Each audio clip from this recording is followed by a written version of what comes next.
Pada kesempatan kali ini kami akan membahas mengenai sejarah perang Yahudi melawan pasukan Romawi yang hebat. Perang Bar Kokhba melawan Kekaisaran Romawi, yang juga dikenal sebagai Perang Yahudi Romawi Kedua atau Pemberontakan Kedua Yahudi, dari 3 perang Yahudi Romawi, adalah pemberontakan besar kedua oleh orang-orang Yahudi dari Yudea.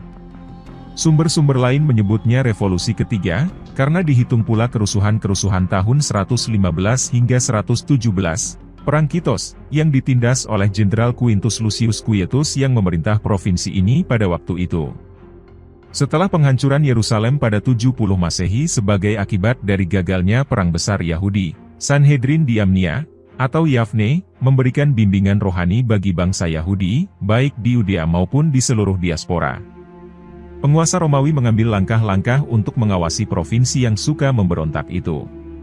Bukannya menempatkan seorang prokurator, mereka menempatkan seorang praetor sebagai gubernur serta menempatkan pula 1 legiun penuh, ex fretensis. Pada 130 Masehi, Kaisar Hadrianus mengunjungi reruntuhan Yerusalem. Kaisar yang mulanya bersimpati terhadap orang-orang Yahudi itu, menjanjikan untuk membangun kembali kota itu, namun orang-orang Yahudi merasa dikhianati ketika mereka mengetahui bahwa ia bermaksud membangun kembali kota paling suci orang Yahudi ini sebagai sebuah metropolis kafir, dan sebuah kuil kafir yang baru yang akan dibangun di atas bait suci kedua akan dipersembahkan kepada Dewa Yupiter. 1 legiun tambahan, enam ferrata, ditempatkan di provinsi itu untuk memelihara ketertiban dan pekerjaan yang dilakukan pada 131 Masehi, setelah Gubernur Yudea Tineius Rufus melakukan upacara peletakan batu pertama Aelia Capitolina, nama baru yang direncanakan untuk kota itu. Menggangsir Bait Allah adalah sebuah pelanggaran keagamaan yang membuat banyak orang Yahudi melakukan perlawanan terhadap penguasa Romawi. Ketegangan-ketegangan semakin meningkat ketika Hadrianus melarang sunat, Brit Milah, yang olehnya, seorang Helenis fanatik, dipandang sebagai mutilasi.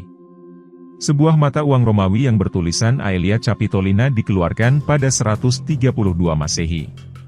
Rabi Akiba, seorang ahli kitab Yahudi meyakinkan pihak Sanhedrin untuk mendukung pemberontakan yang direncanakan, dan menganggap pemimpin yang terpilih, Simon Bar Kokhba, sebagai Mesias Yahudi, menurut ayat dari kitab Bilangan 24:17, bintang terbit dari Yakub. Bar Kokhba dalam bahasa Aram berarti, putra bintang. Pada saat itu, agama Kristen masih merupakan sebuah sekte kecil dari Yudaisme, dan kebanyakan sejarawan percaya bahwa klaim mesianik yang diberikan kepada Bar Kokhba inilah yang mengasingkan banyak orang Kristen yang percaya bahwa Mesias sejati adalah Yesus, dan dengan tajam memperdalam skisma antara Yudaisme dengan orang Kristen Yahudi. Komunitas Kristen di Yerusalem segera meninggalkan kota itu pada hari menjelang pengepungan Yerusalem pada 70 Masehi. Para pemimpin mesianik Yahudi dengan cermat merencanakan pemberontakan kedua untuk menghindari berbagai kesalahan yang telah merugikan pemberontakan besar Yahudi 60 tahun sebelumnya. Pada tahun 132 Masehi, pemberontakan Bar Kokhba dengan cepat menyebar dari Modiin di seberang wilayah Yudea, dan memotong jalur mundur pasukan-pasukan pengawal Romawi di Yerusalem. Pemberontakan ini mengejutkan orang-orang Romawi. Hadrianus memanggil jenderalnya Sextus Julius Severus dari Britania, dan pasukan-pasukan dipanggil bahkan dari tempat-tempat yang jauh seperti Danube. Besarnya pasukan Romawi yang dikerahkan untuk menghadapi kaum pemberontak ini lebih besar daripada yang dipimpin oleh Titus Flavius 60 tahun sebelumnya. Nanum korban yang jatuh di pihak Romawi begitu hebat sehingga laporan para jenderal kepada Senat Romawi menghilangkan rumusan yang lazim, aku dan pasukanku sehat walafiat. Perjuangan ini berlangsung selama 3 tahun hingga akhirnya dihancurkan pada musim panas tahun 135. Setelah kehilangan Yerusalem, Bar Kokhba dan sisa-sisa pasukannya mengundurkan diri ke Benteng Betar, yang kemudian juga dikepung. Sejumlah pemberontak terbunuh di sana, sementara yang lain-lainnya menghilang di gua-gua yang berhadapan dengan Laut Mati. Talmud Yerusalem mengatakan bahwa jumlah orang yang terbunuh sangat besar. Orang Romawi terus membunuh sampai hidung kuda mereka tersumbat darah, dan selama 17 tahun sesudahnya, orang Romawi melarang orang Yahudi menguburkan orang-orang yang mati di Betar. Menurut Cassius Dio, 580.000 orang Yahudi terbunuh, 50 kota benteng dan 985 desa diratakan dengan tanah.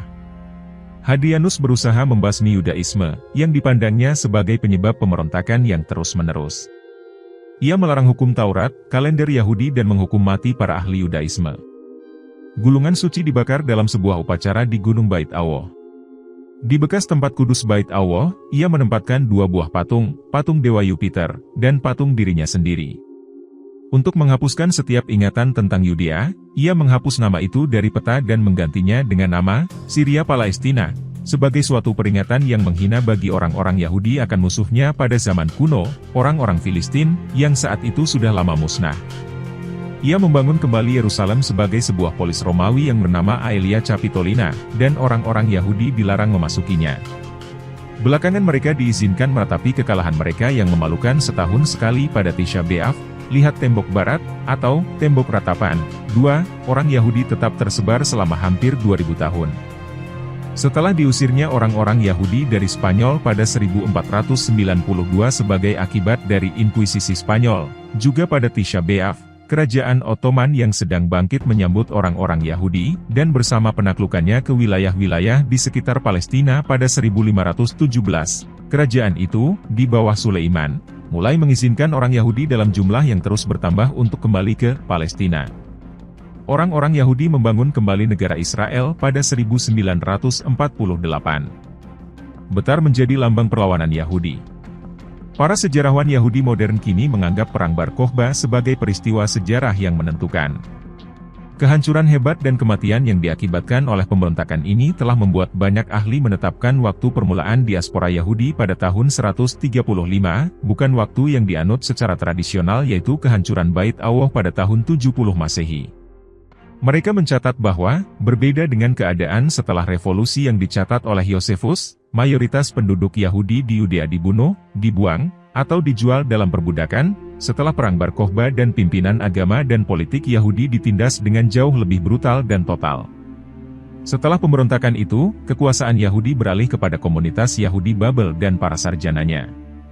Yudea tidak akan lagi menjadi pusat keagamaan, budaya, atau kehidupan politik Yahudi lagi hingga masa modern, meskipun orang Yahudi tetap tinggal di sana, dan perkembangan keagamaan yang penting masih terjadi di sana. Yang terpenting adalah tradisi Kabbalah dari kota Safed, di Galilea. Akhir revolusi yang penuh kehancuran ini juga menyebab perubahan-perubahan besar dalam pemikiran keagamaan Yahudi. Mesianisme dijadikan abstrak dan dirohanikan, dan pemikiran politik rabbinik menjadi sangat berhati-hati dan konservatif. Talmud, misalnya, menyebut Bar Kokhba sebagai Ben Kusiba, sebuah istilah menghina yang digunakan untuk menunjukkan bahwa ia adalah Mesias yang palsu. Posisi rabbinik yang sangat ambivalen mengenai mesianisme, seperti yang diungkapkan paling terkenal dalam tulisan Rambam, juga dikenal sebagai Maimonides, surat kepada Yemen, tampaknya asal-usulnya dalam usaha untuk menghadapi trauma dari pemberontakan mesianik yang gagal ini. Namun pada masa pasca rabbinik, Perang Bar Kokhba menjadi lambang perlawanan nasional yang gagah berani. Kelompok pemuda Betar mengambil namanya dari kubu pertahanan terakhir Bar Kokhba, dan David Ben-Gurion, Perdana Menteri pertama Israel, mengambil nama Ibraninya dari salah seorang jenderal Bar Kokhba. Terima kasih sudah mengikuti video-video kami, jangan lupa share, like dan subscribe agar bisa selalu mengikuti update video dari kami.